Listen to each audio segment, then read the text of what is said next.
স্বজনদের কান্না আর আহাজারিতে ভারী চারপাশ। এভাবে প্রিয় ভাইটির চলে যাওয়া মেনে নিতে পারছেন না তারা।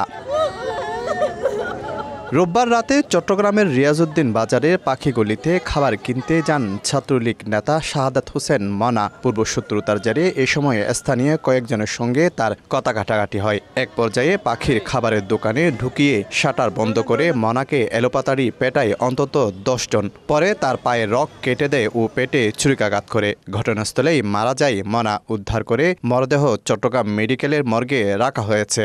কত বাড়াবাড়ির ভিতরে মারামারি শুরু দুকে আমার বোন জামাকে মারি বেছে পরিকল্পনা করে করে যেটা ওরা চাঁদাবাজ করে।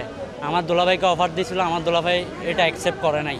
স্বজনদের দাবি জুয়েল, জনি ও শফিকুল সহ 10 জনের একটি সংঘবদ্ধ চক্র তাকে হত্যা করেছে। এক যুবলীগ নেতার মদদে সন্ত্রাসীরা মনাকে হত্যা করেছে বলে দাবি স্বজনদের। দৃষ্টান্তমূলক শাস্তির দাবি জানান তারা। নগদের কাছে সব গ্রাহকই প্রিয়, তাই তো সারা দেশে ক্যাশ আউট চার্জ সবচেয়ে কম।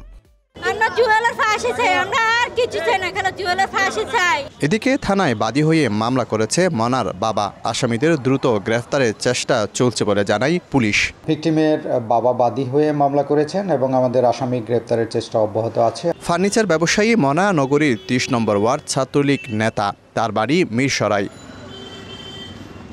শফিকুল আলম, সময় সংবাদ, চট্টগ্রাম।